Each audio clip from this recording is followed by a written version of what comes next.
अगर ऑब्जेक्ट एक straight line या एक एक्सिस पर मोशन करता है तो उसे मोशन इन वन डायमेंशन कहते हैं। मोशन का डिस्क्रिप्शन करने के लिए हमें पोजीशन, वेलोसिटी और एक्सेलरेशन यह क्वांटिटीज़ की आवश्यकता होगी।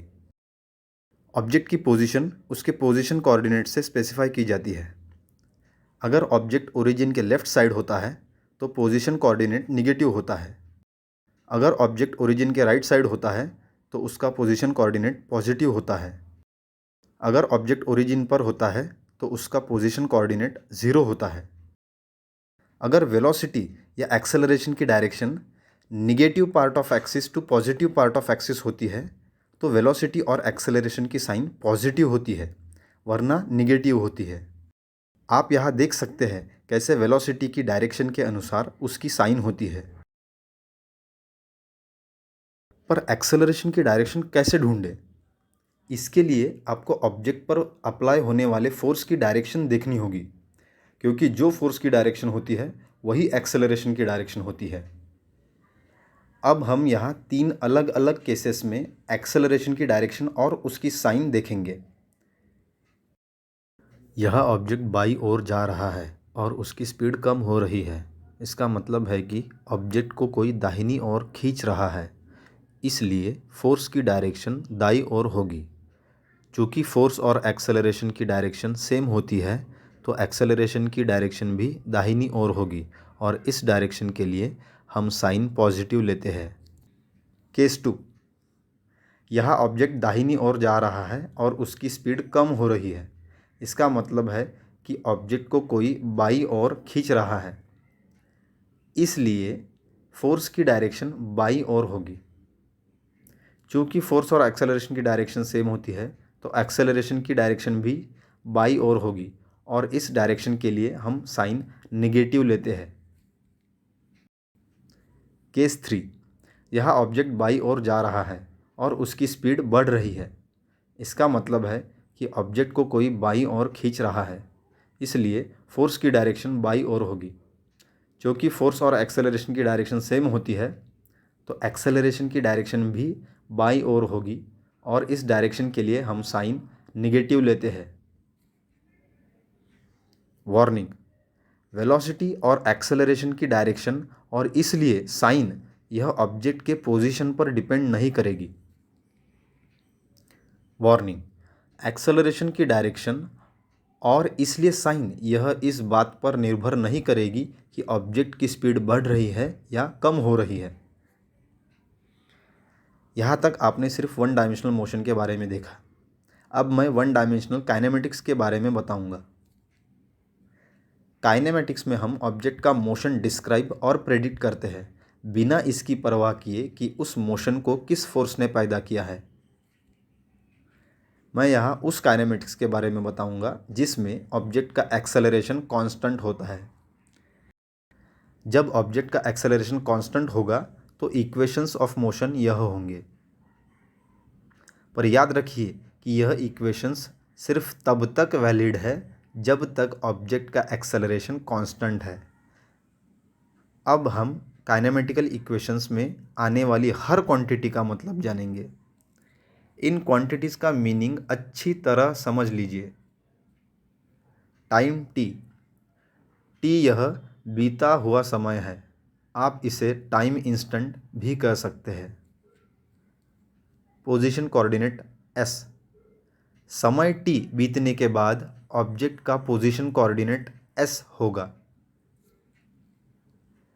इनिशियल वेलोसिटी यू, यह ऑब्जेक्ट की इनिशियल वेलोसिटी है। यह ऑब्जेक्ट की तब की वेलोसिटी है जब time t is equal to 0 था। जब time t is equal to 0 होता है तब ऑब्जेक्ट यह ओरिजिन पर होता है, मतलब तब s इज इक्वल टू 0 होता है। वेलोसिटी v, समय t बीतने के बाद ऑब्जेक्ट की वेलोसिटी v होती है। एक्सेलरेशन a, यह ऑब्जेक्ट का एक्सेलरेशन होता है। वार्निंग: याद रखिए कि सभी क्वांटिटीज़ जैसे कि u, v, s, a की वैल्यूज़ काइनेमेटिकल इक्वेशंस में पुट करते समय उनकी वैल्यूज़ साइन के साथ पुट करनी है। जब क्वांटिटी की वैल्यू कैलकुलेट करनी हो तब उस क्वांटिटी का सिर्फ सिंबल काइनेमेटिकल इक्वेशंस में पुट करना है, पर उसकी साइन पुट नहीं करनी है। क्वांटिटी की साइन रिजल्ट में आ जाएगी।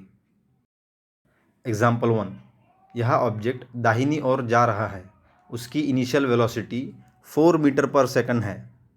उसका एक्सेलरेशन 0.9 मीटर पर सेकंड स्क्वायर है। 10 सेकंड्स बाद ऑब्जेक्ट कहाँ होगा? सॉल्यूशन। काइनेमेटिक्स का कोई भी प्रॉब्लम सॉल्व करते समय हमें इन बातों का ध्यान रखना है। पहला, एक्सिस इस तरह रखनी है कि ऑब्जेक्ट का मोशन उस एक्सिस पर हो। इनिशियली मतलब जब time t is equal to 0 है तब ऑब्जेक्ट ओरिजिन पर हो। दूसरा, सभी क्वांटिटीज़ की वैल्यूज़ विथ साइन यूज़ करनी है। क्वांटिटी की अननोन वैल्यू का साइन इक्वेशन में पुट नहीं करना है। अननोन क्वांटिटी का साइन इक्वेशन में पुट नहीं करना है। इस प्रॉब्लम में इनिशियल वेलोसिटी की डायरेक्शन दाहिनी ओर है, इसलिए इनिशियल वेलोसिटी का साइन पॉजिटिव लिया जाएगा। एक्सेलरेशन की डायरेक्शन बाई ओर है, इसलिए एक्सेलरेशन का साइन निगेटिव लिया जाएगा। याद रखिए कि ऑब्जेक्ट कुछ भी हो सकता है, जैसे particle, body, shadow, light spot etcetera. इसलिए ऑब्जेक्ट को मास होगा ऐसा ज़रूरी नहीं है। जिस चीज़ को मास नहीं है उस पर फोर्स कैसे अप्लाई करेंगे? फिर भी एक्सेलरेशन की डायरेक्शन डिटरमाइन करने के लिए जो प्रोसीजर मैंने बताई है वह एक अच्छा शॉर्टकट है। अगर आप यह प्रोसीजर इस्तेमाल नहीं करना चाहते तो आप एक्सेलरेशन की डायरेक्शन चेंज इन वेलोसिटी से डिटरमाइन कर सकते हो। अब फिर से सॉल्यूशन की तरफ आते हैं। यहाँ time t is equal to 10 seconds है। याद रखिए हमें 10 सेकंड्स बाद क्या सिचुएशन या परिस्थिति होगी यह कैलकुलेट करना है। जैसा कि मैंने पहले ही बताया, टाइम t बीतने के बाद ऑब्जेक्ट का पोजीशन कोऑर्डिनेट s होगा और वेलोसिटी v होगी। हम s is equal to U T plus half A T square यह काइनेमेटिकल इक्वेशन इस्तेमाल करेंगे। अब सभी क्वांटिटीज़ की वैल्यूज़ विथ साइन पुट करनी है। जिस क्वांटिटी की वैल्यू कैलकुलेट करनी है उसका साइन पुट नहीं करना है। यहाँ पर पोजीशन कोऑर्डिनेट की वैल्यू कैलकुलेट करनी है, इसलिए पोजीशन कोऑर्डिनेट s का सिर्फ सिंबल इक्वेशन में पुट किया है, उसकी साइन पुट नहीं की है। s की वैल्यू -5 आई है। इसका क्या मतलब है? इसका मतलब यह है कि दिए गए प्रॉब्लम में ऑब्जेक्ट 10 सेकंड्स बाद ओरिजिन की बाई और 5 मीटर की दूरी पर होगा। एग्जाम्पल 2, एक टावर जिसकी ऊंचाई 10 मीटर है, उस टावर से एक बॉल को वर्टिकली ऊपर फेंका गया है। जब बॉल को फेंका गया तब उसकी वेलोसिटी 5 मीटर पर सेकंड थी। अब यह बॉल ऊपर जाकर वापस नीचे आएगा और ग्राउंड पर गिरेगा। यह बॉल कितने समय बाद ग्राउंड को टकराएगा? सॉल्यूशन। पहले हम एक्सिस को इस तरह रखेंगे कि ऑब्जेक्ट का मोशन हमेशा अलोंग एक्सिस रहे और इनिशियली ऑब्जेक्ट ओरिजिन पर हो। यहाँ इनिशियल वेलोसिटी u यह पॉजिटिव रहेगी। यह सिर्फ ग्रेविटी का फोर्स है जिसके वजह से g इतना एक्सेलरेशन प्रोड्यूस होता है। इस एक्सेलरेशन की डायरेक्शन हमेशा नीचे की तरफ है, इसलिए एक्सेलरेशन की साइन निगेटिव होगी। हमें यहाँ टाइम t निकालना है जिसके बाद ऑब्जेक्ट ग्राउंड को टकराएगा।